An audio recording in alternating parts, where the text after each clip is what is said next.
All right, welcome back to another episode of Lionheart Radio. I'm your host, Rick Alexander, founder of Louis Supplement Company based in San Diego, California. And I'm here with Roman Garanzuay. Yes, sir. All right, owner of Hybrid Beach Crossfit. Hybrid Beach CrossFit. Cool, in Chesapeake. Virginia. Yes, yep, sir. Chesapeake, Virginia. All right, so when I first started hearing about your story, I thought it was really cool. I started to make a bio for you that I was going to present so that people knew who we were talking to. But then as I got into the story, I thought, there's no way I'm going to be able to do this justice. Because you have gone through a pretty amazing experience, which I think is going to help people get to, they're going to be able to figure out where you're coming from. And I think that, you know, having a new take on life like you must have through these experiences that you've gone through, you have the ability to kind of look at things from a different perspective. That's kind of what I'm hoping. Yeah, I'm kind of seeing that now. Okay, very cool. So just off the top, you just opened CrossFit, Hybrid Beach CrossFit. Yes. You were telling me in January 28th? So Yeah, that was a grand opening. A couple weeks ago. Yep, not long ago at all. And how long have you been doing CrossFit? I started in 2009, so it's been a while, about 8 years now. Oh, so you were one of the OGs back in the beginning. Yeah, I'm old school. And then about a year after I started coaching, became a head coach, and I ran a program at a martial arts gym. Okay. For a while, and then was it affiliated or you just did? No, it was the same. It was Beach CrossFit, but we were located inside a place called Hybrid Training Center. So we combined it to Hybrid Beach CrossFit, and I owned the affiliate, so I just found a new spot for us now. No martial arts, just straight up. Oh, nice. CrossFit, yeah. Oh, okay. So you've already had this, and you just moved it here. Yeah. Gotcha. Okay. Very cool. So let's just right out of the gate. Let's talk about your experience. Okay. The big one. Yeah, the big one. Yeah. It was August 4th of 2015. I was on the way home. Home is Texas. I'm originally from San Antonio, Texas. Okay. My kids, I have 3 kids. They go spend the summers every summer over there. My wife would go drop them off, and I would annually go pick them up at the end of the summer. So that's what I was on the way to do this time as well. Okay. My stopping point was Mobile, Alabama, with some family of mine, my in-laws. Where were you going then? Going to Corpus Christi, Texas. That's where my parents live right now. So as I remember stopping in Mobile, Alabama that night. So you were coming from here? I was coming from Virginia. Okay. Yeah. I would make that drive every single year. Yeah. And you know, I was headed there one day, and I stopped in Mobile like I normally do. Spent the night there with my sister-in-law, and I don't really remember anything from there, man. From what I was told, I woke up. I mean, I remember waking up in the morning, and that's about it. I woke up early to get an early start, and then somehow on I-10 around Mobile, Alabama, some guy came across the median and hit me head on at highway speeds. That's pretty much that's all from what people have told me. I don't remember any of it at all. I just remember, I didn't really wake up in the hospital, but I just remember kind of realizing I was in a hospital one day. And that was probably about 10 days after I was actually in the hospital, after I got there. And were you conscious in those 10 days? Oh, yeah. I actually had people from my gym and my family. People from my gym were the first people there. Like, there's some Navy people who were in Pensacola, which is right by Mobile, and they went to the hospital. Had my breathing tube in. I mean, they were there day one, I believe. And you were awake.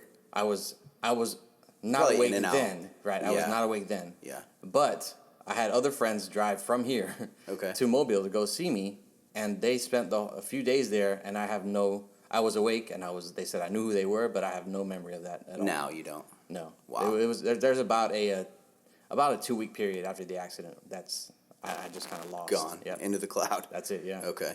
And so what before the accident? What is the last thing that you do remember then? Just waking up in the morning and kind of going to the bathroom and brushing my teeth and getting ready to go. I think I kind of remember stopping and gassing up, getting some gas, and that's it.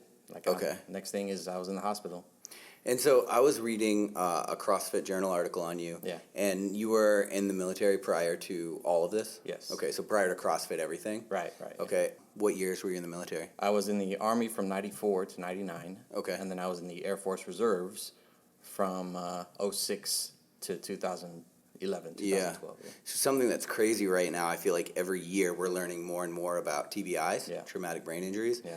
The long-term effects of them. I mean, look at the NFL right now, right? Oh, yeah. Going through concussion battles and all kinds of crazy stuff, right? So I had a family member who essentially she slipped and hit the back of her head on our stairs, and it was a while ago, a couple years ago, and nothing crazy really happened. She definitely got a concussion, went to the hospital, maybe vomited or whatever, but she is not the same anymore. Right. So That's like, I mean, if you read in the article, that's pretty much what I tell most people about my experience when I found out what happened in the hospital. Yeah. I mean, there was a group of nurses, doctors who told me exactly what happened, and my injuries. I mean, I could see the surgery staples all over my body. Yep. I could feel the ones in my head. You know, they were telling me broken bones, etc. They went through the whole list. Yep. And you know, I was kind of okay. I can rehab that. Do you remember the list of injuries? Oh yeah. Okay, I want to go through them in a minute. Absolutely. Okay. Yeah, but when it wasn't, nothing really scared me Right. until I got to the traumatic brain injury. Right. After they told me that, because I mean, I know I have plenty of friends who've experienced a traumatic brain injury at some Yeah. point, and you know, their recovery has rarely, if ever, gone well. Yeah. It's always been something long-term effects, like you said. I mean, it's, Right. I was unsure of what I could expect. I mean, at the time, I was getting speech therapy because I couldn't speak properly. I couldn't walk, of course. So do you remember not being able to speak properly? No. So that Not was at all. all those 2 weeks. Right. Okay. Those first couple of weeks, I progressed pretty well, from what the doctors said in my first couple of weeks there. But I was still. I mean, there was once I could remember events, I still couldn't. I mean, I couldn't get around. I needed pretty much most of the day when I was awake. I needed somebody there to help me. Everything. Right. Just Everything. normal My activities. mother was in the room with me most of the time. She would push my wheelchair around. Nurses, they would change me. I had very little bladder control. I mean, I had a lot of damage, so it was hard to clean myself, hard to feed myself, everything. I needed Sure. somebody to take care of me at all times. Yeah, and that's why I brought up the military things. It's like we've seen these traumatic brain Yes, injuries. yes. And now, I mean, I think even a lot of things that people originally thought were PTSD, you can go back to the TBI, and that's like, they're thinking that's what caused a lot of things. I've heard that exact same thing, and I agree with it. Yeah.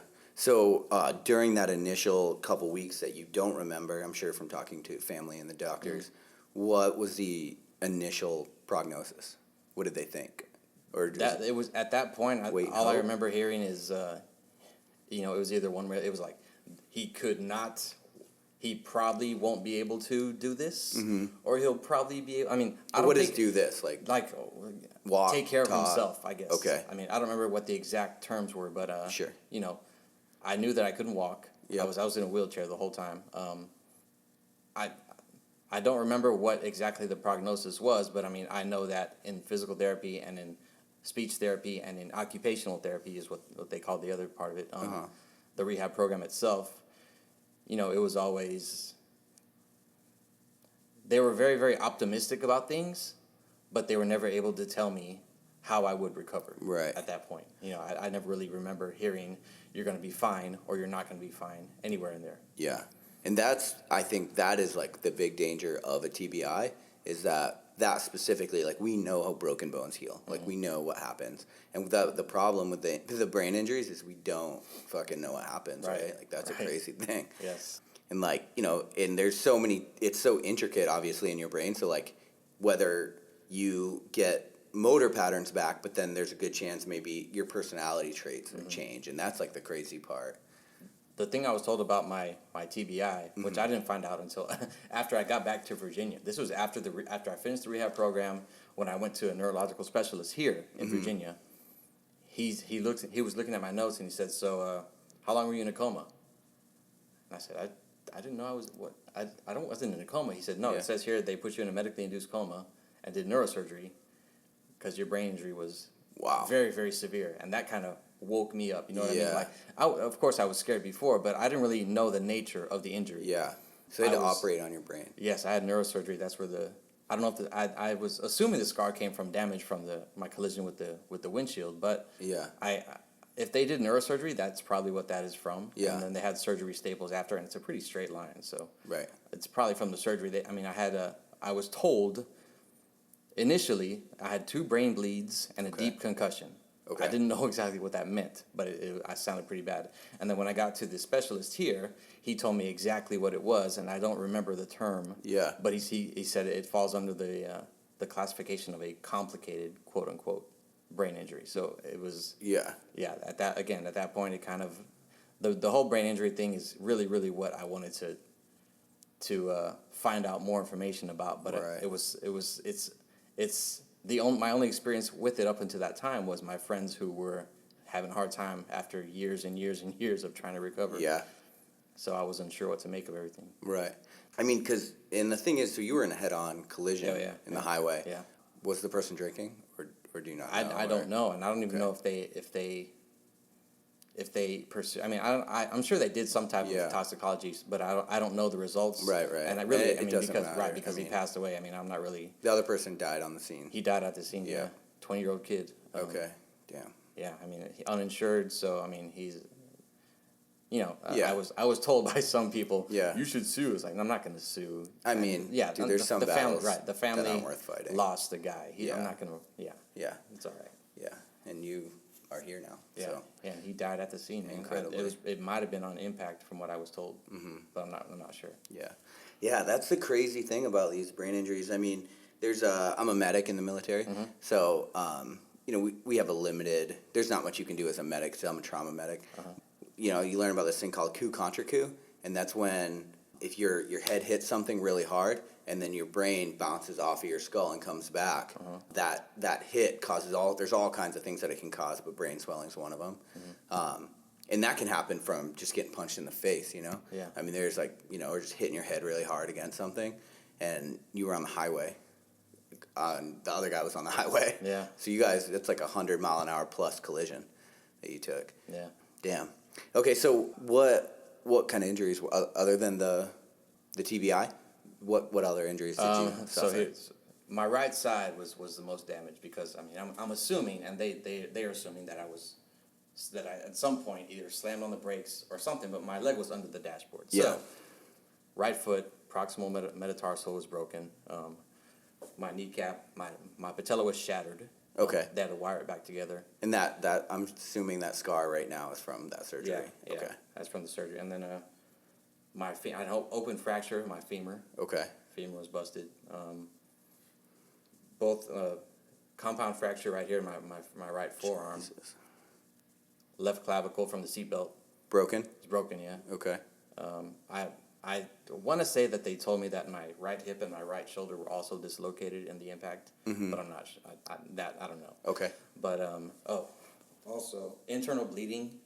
They had to cut me open, and I'm not sure which organs were damaged, but that was probably the last scar that I noticed. Because in physical therapy they had me laying on my stomach and it was hurting. Yep. And it wasn't until then that I found out that they had cut me open. Yeah. To do some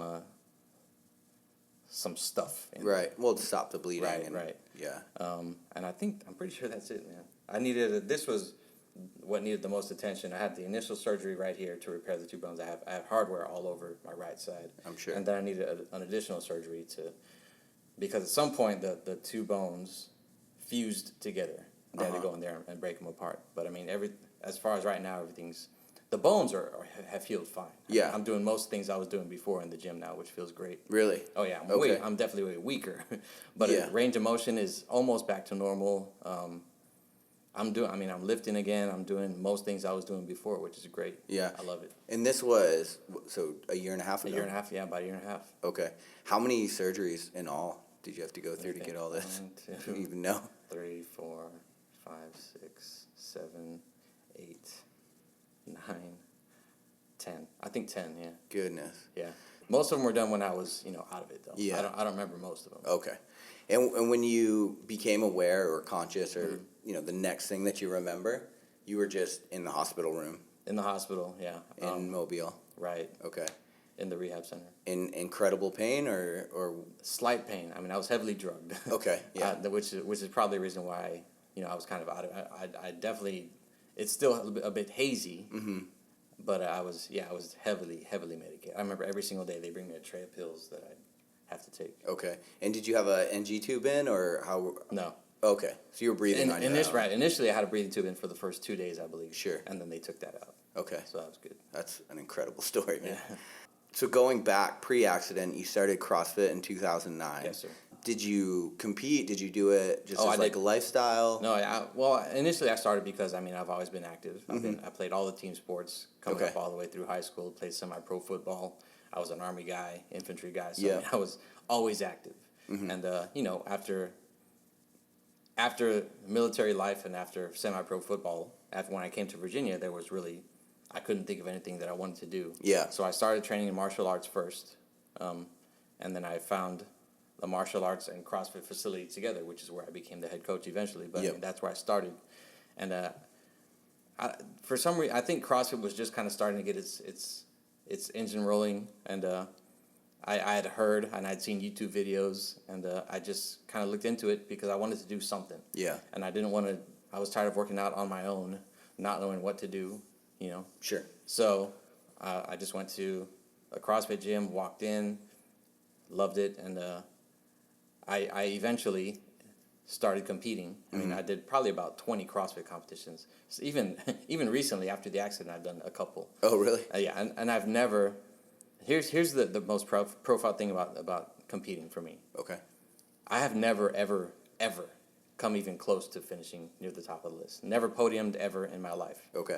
In a competition. However, in this community, I've still managed to get a lot of respect, and I think it's because of you know, it's not really about winning. It's about exhibiting good character, and It is. yeah. So I mean, I've at some point I started to notice that, you know, I would get a lot of compliments from a lot of competitors, even ones who I competed against. Yeah. And you know, they would just tell me.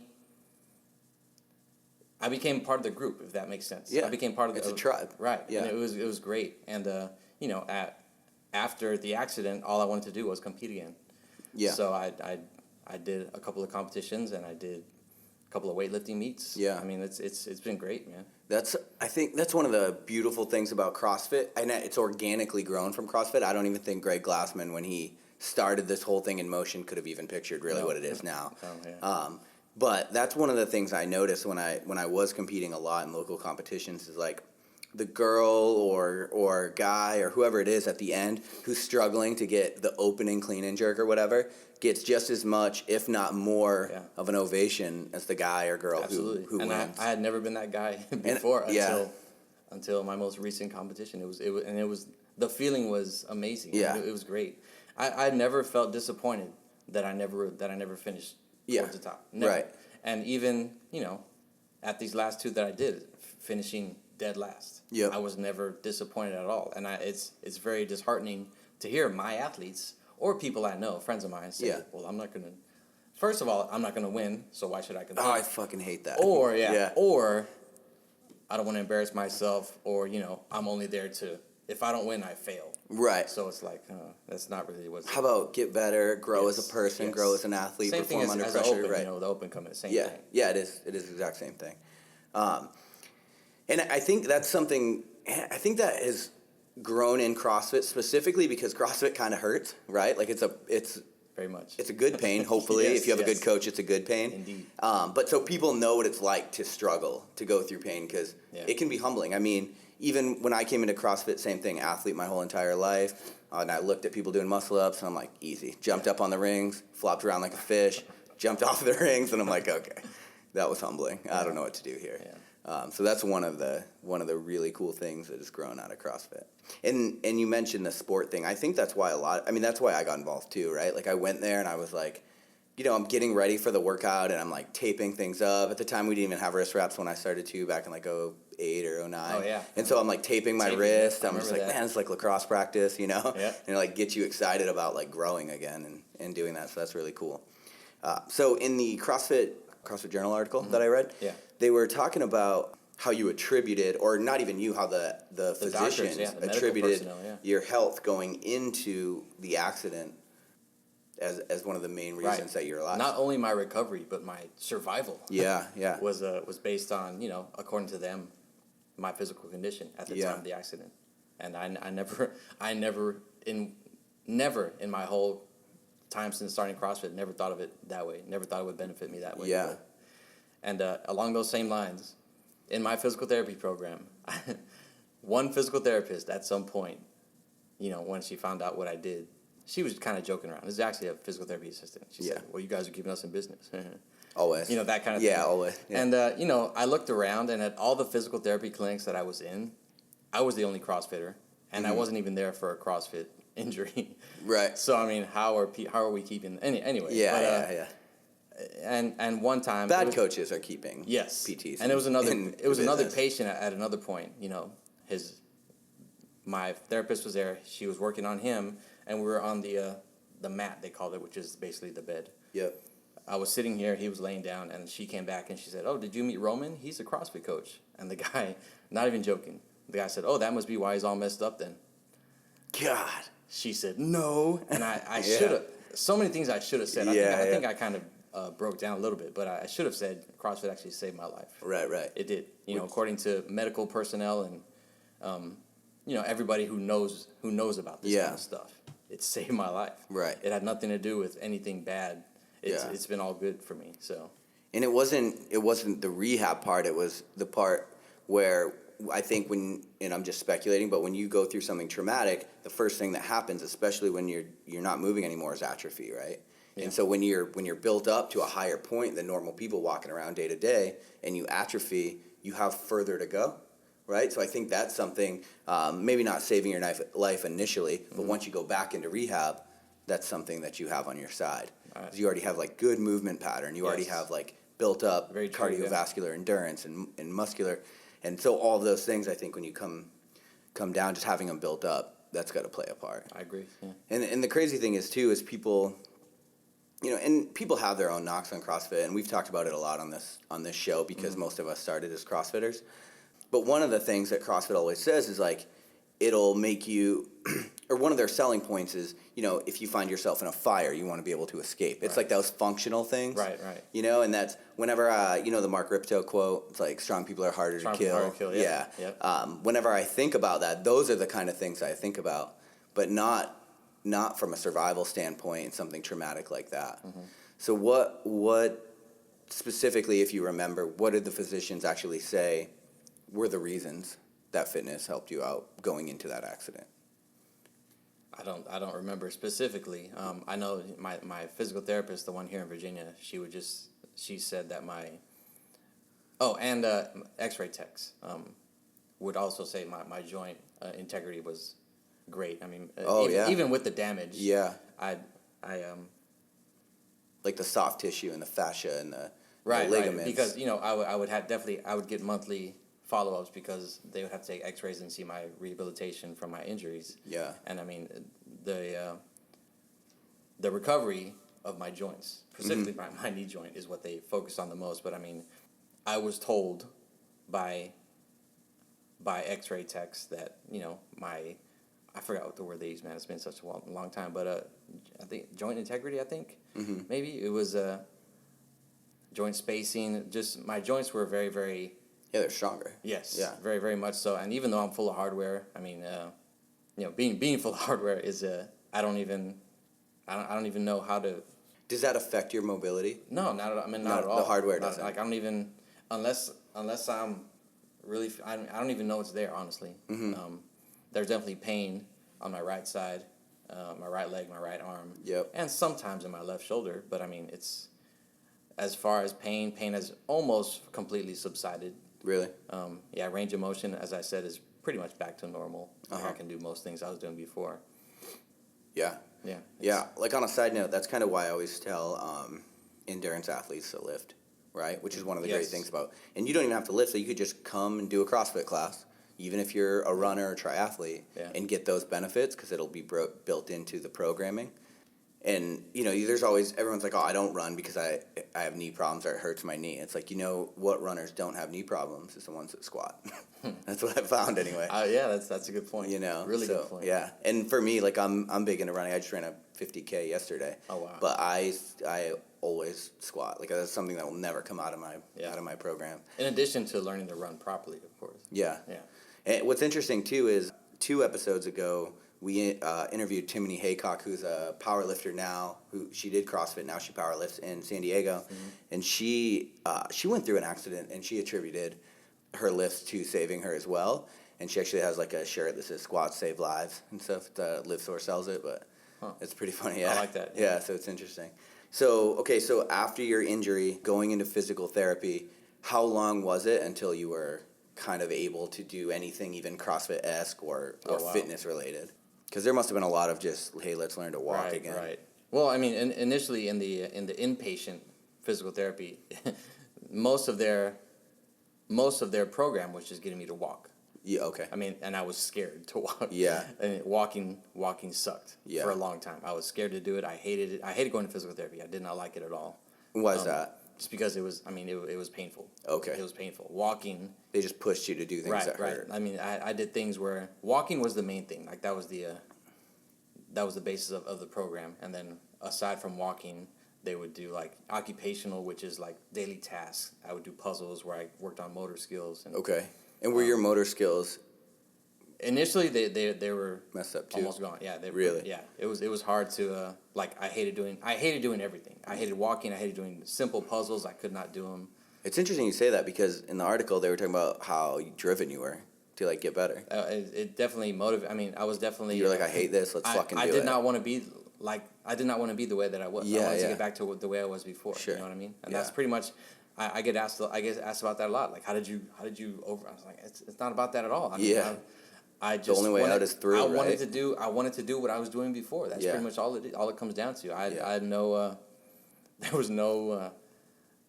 It's not magic. It's just I didn't want to make excuses. I didn't want to feel sorry for myself. I didn't want people to feel sorry for me. So I just kind of I did everything that I could do to kind of get back to what I was doing before. That's pretty much all.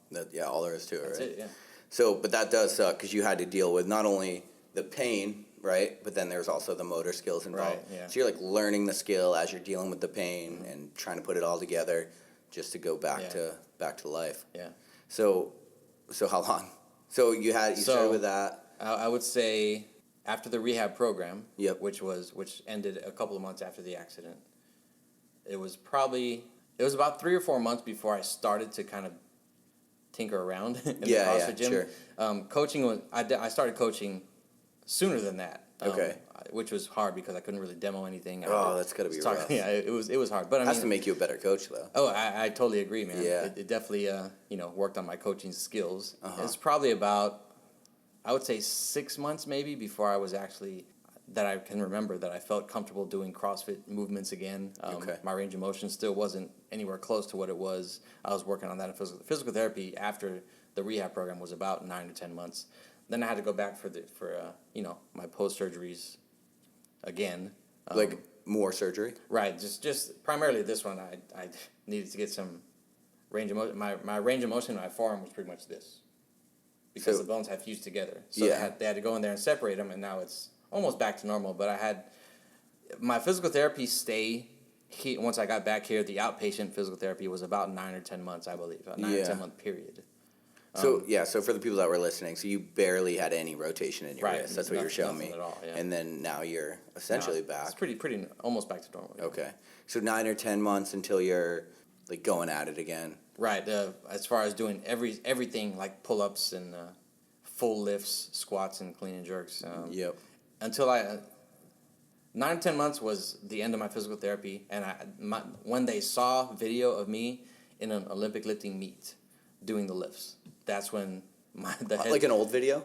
It was it was at that point. Oh, okay. Yeah, and my therapist looked at it and said, "You don't need to be here anymore if you're doing that." Oh yeah. So it was kind of like that. That's when I started, attempting to do things, everything that I was doing before. Yeah. And I'm able to do most of them. So 9 or 10 months. Yeah, about that, I would say. That's another thing about CrossFit specifically is like, or what I've noticed, like a lot of times the doctors are like, okay, you can't do that. The book says you can't do that. And you're like, well, I just fucking snatched, weight. Right. Like took it from the ground and put it over my head. So that is really interesting. So that was only 6 months ago. Yeah, this year was, that's when it all started again. Yeah. I think in March or April, I believe, I went to a weightlifting seminar with Greg Everett.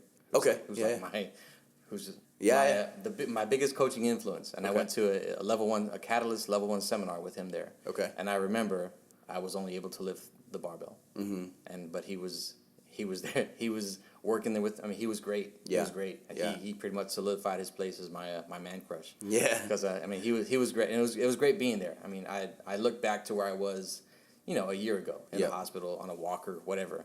and now I was here training with Greg Everett with a whole bunch of other high-level lifters. Yeah. It was great. Yeah. It was great. But, I mean, yeah, I would say early this year I started getting it back into it, and then, you know, the middle of the year, it was good. Or, I'm sorry, last year, 2016. Yep. Middle of the year, I started to kind of get really into it. Then towards the end of the year, I started to feel my groove again, I guess you could say. That's pretty epic, though. Like, yeah, it's been a great recovery, man. Yeah. It's been a great, but I mean, it's a lot of it's based around the support that I've had from the Hampton Roads CrossFit community is, I would probably assume one of the biggest out there. You know, it's great. Yeah, it is pretty There's big. 40, 45 CrossFit gyms in the area, and Yeah. I mean, so many of them. Aside from the ones that went to go visit me in the hospital, even though I don't remember it. Yeah. It's when I found out that it happened, I was definitely it was a little overwhelming. Yeah. And, you know, the support even during this endeavor. Yeah. I've had starting this right gym. starting my CrossFit affiliate. Yeah. I've had a whole bunch of people who have supported me for the last year and a half. Yeah. With me every step of the way. It's been great, man. I can't even it's hard to process sometimes. It's because I mean there's so many people. I was getting daily messages, how are you, and well wishes, and from people on Facebook and who I rarely talk to in person. Mm-hmm. But at some point during the recovery process, I was getting, you know, cards and, you know, things like that. Just people letting me know that they supported me the whole time. It was great. It was unbelievable. I can't even. I think it would be easy for people that haven't gone through something. I even think about myself, like I haven't gone through that. So it would be easy for people to look at you lifting and to dismiss that journey when it's like, then you're telling me like, no, it was like not just painful, but frustrating, learning how to walk and how to put a fucking puzzle together. Yeah. You know, and now here we are a couple years later and you own your own CrossFit gym and you're competing in CrossFit competitions. So is that why you decided to start your own, or what was the catalyst for that? It had been a long time dream of mine. I mean, ever since I started coaching 8 years ago. I mean, I had wanted to, because I mean, I was a high school teacher before. Okay. I was military, of course, as you know. Yeah. What did you teach in high school? I was a special ed and history teacher. Oh, nice. But nothing ever made me as happy as when I was coaching. Mm-hmm. And you know, going along, I have a degree in kinesiology from a university, and when I graduated with honors, I remember back then I didn't really know how to teach anyone how to move, even though I studied kinesiology, studied movement. Yeah, 4 years. I had no clue about how to teach anybody how to move correctly. Yeah, I knew what movement was. Right. You know, I could. You know how energy systems were exactly. affected. I mean, I did all kinds of lab work and research, and but it wasn't until coaching CrossFit for, let's say, 6 months that I could teach somebody how to move properly, efficiently. Yeah. Yeah, and it was pretty eye opening to look back and, you know, look back at all my time in school, and then, you know, the school took me to, of course, a teaching career, but I was never really satisfied or fulfilled from doing anything other than what I was doing as a coach in CrossFit. So, I mean, I kind of determined at some point, I don't remember when, that this is what I wanted to do. However, it was always kind of a larger-than-life pipe dream for me. I never thought I would be here. Yeah. So it's kind of funny that I'm here. Yeah. You know, less than 2 years after, you know, the accident that almost killed me. Yeah. So it's definitely, I look back at I have pictures from that people took in the hospital with my breathing tube, and pictures of the car and my phone. I mean, I look at them quite a bit, and it's hard to explain why, but it kind of puts things in perspective, you know? And I think I need that sometimes, because right now, this is hard, you know? Yeah. This is very, very hard. And what's hard? Starting the business, you mean? Starting a business is hard, especially since this is all new to me. Yeah. You know, I was not an owner at the other location that this place was at. I was just a head coach. Yep. So I didn't deal with any of the business side of things. Yeah. The back end's a whole different animal. It's so different, you know. And then I come here, and you know, I'm not prepared. I thought for all the other things that I would have to deal with. Yeah. And I kind of understand now why most people go in with the business partner, because it's a lot for one person to do. Yeah. But this is just you. Yeah. This is me. Okay. I've had a lot of offers. For financial backers and you know, partners, but I wanted to do it myself. So that's what I'm doing, and you know, again, it's hard, man, as you know. Yeah. So, you know, looking back and thinking about that time period puts things in perspective for me, and it really, really helps out right now. Yeah. Very, very much. Yeah. So you were coaching at your old gym then when you came back from your injury? Yeah, Okay. I was the head coach. I was doing the programming and everything. I was running the program, the CrossFit program, for about 5 or 6 years when the accident happened. Yeah. And then when I got back, I started coaching again, and I took over the program. Yeah. Which was great. I mean, I liked it. Right. I liked it. But all things considered, the experience, everything, I mean, and I haven't actually worked with you yet, but there's a lot to be said for where coaches come from as their background. Because a lot of times you have somebody who, let's call them just a good athlete, right? Yes, like yeah. someone who naturally movement patterns come natural to. That doesn't translate into making a great coach, Exactly. right? Just like being a good CrossFit coach doesn't translate into owning a good CrossFit gym. Exactly. Right? Yes. So, but what I think your unique perspective is, and you correct me if I'm wrong, but coming from, you have one side, which is the kinesiology part, which is honestly, sure, you didn't know how to teach someone how to move, but that's somewhere where a lot of CrossFit gyms or CrossFit coaches fall short, is that they don't actually understand what's happening, right? Like Right, you yes. totally understand, like when, I don't even know because I don't understand it that well, but when you go to, when someone calls something a Metcon, right?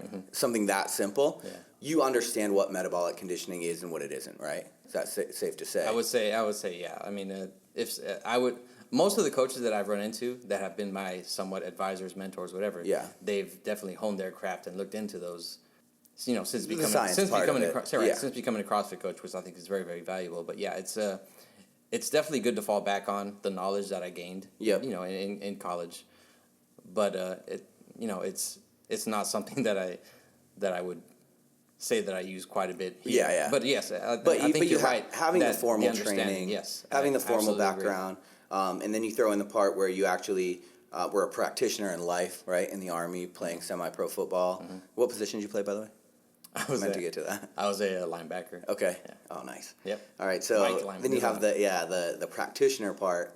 All right, and then you also have the part where you had to learn how to do things yourself twice, and you had to learn how to teach people how to do something that you yourself couldn't do at the time.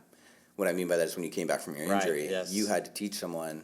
I think it's like you said that. I mean that makes people better coaches. Yeah. There's going along again with the same great athletes. They can demo. Hey, this is a muscle up. Do that. Right. And I've seen that before. Oh, Quite me a too. bit. Me too. But when you have somebody who can't do it and has to basically talk you through the movement and the progression to get a muscle up, without having the ability to demonstrate it for you, Yep. I think that makes you a much better coach. And I'm kind of glad I went through it. Yeah.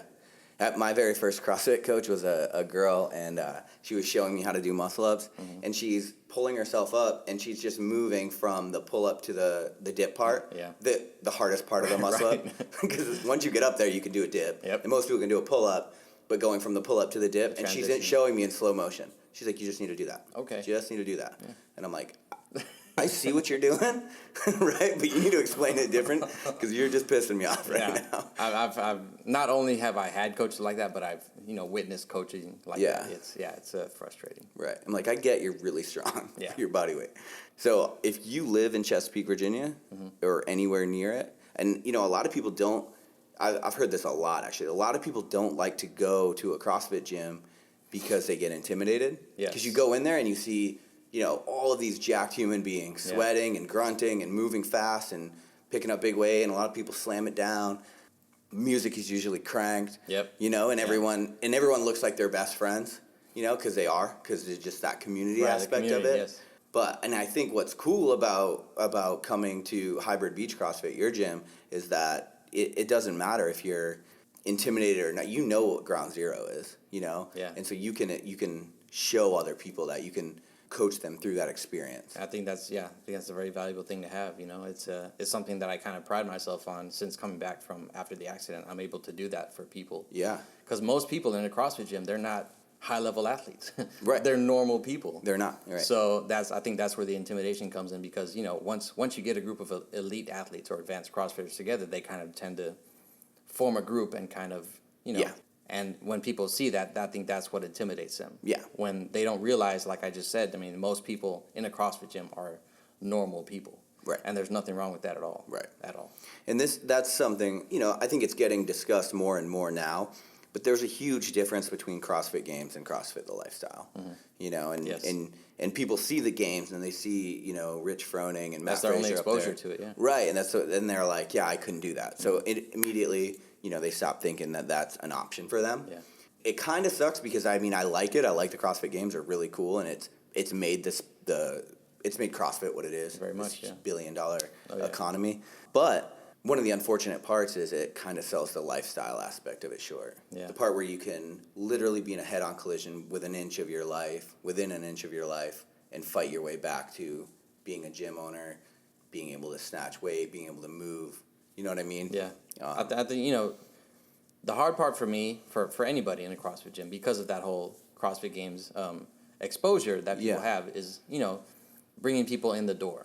I think once you get people in the door, you know, like for me, once I get people in the door, I know I'd have a probably an easier time to kind of keep them here. Yeah. But because of that whole intimidation thing, and, you know, I've heard so many times from people, well, I can't do that. Well, try. You know, Right. We can modify whatever we need to. You can do something. Yeah. I mean, it's better to do something than nothing. Greg Glassman had a quote where, you know, he was giving a speech somewhere, and they were talking about, well, what if you do it wrong? And Greg Glassman said, well, it's better to do it shitty than not do it at all. I remember that, and that kind of stood out. Yeah. Even though, of course, you know, with a coach, you eventually want people to do it properly. But I mean, it's... And you might not want to do it shitty for time. Exactly. You know? Exactly. I think, you know, I at first I wasn't sure what to make of it, but I guess he kind of means being in a CrossFit gym and doing stuff that you don't think you would be able to do is better to sit on the couch and watch it. Well, and there's a safe way to do things shitty. Very much. You know, and people don't really get that. Yes. Yeah. And then the other thing is every single movement out there has a scaled version of it, right? You know, it's like if someone says like, oh, I can't squat. I'm like, can you not get off the toilet? Do you not fucking stand up every single day of your life from a seated position? Yep. Like there's a scaled version of everything. Yes. And you know, as coaches, like that's something you gotta be able to bring people to do. You gotta figure out, and you gotta be able to think your way through it too. Because I'd imagine you saw this with your injury, is that not everybody's coming from lack of mobility. Some people are coming from lack of mobility and lack of motor control, or you know what I mean. So you gotta kind of figure out what that is. Yes. Like, and then you gotta look at what kind of shoes are they wearing right now. Is that causing a lack of mobility? Where are their toes pointed? You know, and there's all of these different factors. So when you were coming back, just real quick, what were like your big limiting? Obviously, once you could walk, once you could move, once you started working out, what were the big limiting factors? Was it mobility or was it? Mobility was the biggest thing. That's the main thing that they tried to attack at my physical therapy sessions. Yeah. And then pain was there also, but I think mobility was the biggest thing for me. Yeah. And of course the psychological fact. I mean, I was kind of scared to do stuff. For sure. But the mobility was the main thing. Yeah, that's crazy. Well, cool, man. Is there anything else that you want to talk about that we missed? Or anything you want to plug while we're here? Well, I mean, I'll plug my gym. Yeah, for sure. Brand new gym, Chesapeake, Virginia, Hybrid Beach CrossFit. I mean, it's my new endeavor. You know what I mean? Yeah. That's kind of what I tell people. What I tell my friends is, this is what I want to do for as long as I can. You know, and I'm putting everything I can into making this gym work. So I mean, it's like we talked about. You know, whatever you think that you can do, whatever you think you know about CrossFit, I want you to kind of forget about it. Come on in here and see me, and I guarantee you that you won't be sorry. Yeah. Getting people in the door is the hard part, but I'm willing to kind of do whatever I need to make this place work, because this is what I want to do. Yeah. I mean, if you're listening to this, it's like, if the, six-pack abs isn't enough to make somebody always work out. And everybody always has to have their own internal motivation, and some people just want to look good or whatever. But at the end of the day, there's got to be no more motivation than knowing that it'll save your life, and you have no idea when someone's going to shut that light off, shut that switch off. Very true. You know what Very I mean? true. So, cool. So, how can people follow you? You have Instagram for the gym? I have Instagram, Hybrid Beach CrossFit. I have a Facebook page, Hybrid Beach CrossFit. I have a website, www.hybridbeachcrossfit.com. Okay. I'm all over the internet, so look it up. Yeah, and when this episode airs, we'll tag you, and then I'm also going to repost the CrossFit Journal article because it's got the pictures in there. Okay. And I want people to see the extent of the accident. Okay. Just in case the story didn't do it for them. Yeah. When you see this vehicle that's been absolutely cheese grated. Yeah. And then there's a picture of you in the hospital after your injuries as well. Oh, yeah. Just kind of all bandaged up, so. Yeah, I look at those. Those are the pictures. Some of the pictures I look at quite a bit, man. Yeah, I bet. I look at them a lot. Chip the All right, well, whip. thanks for being on. Thanks for having me, Rick. Thanks for listening to Lionheart Radio. Don't forget to rate us and download our other episodes. For your supplement needs, go to louisvive.com, and for your sports therapy needs, visit movement-rx.com. This Midwest nigga be the coldest. Cleveland is the city where it's hustle or you hopeless. And my closet like a stove, bitch. Only difference is you ain't gon' find this in no stove, bitch. I'm fresher than your whole clique.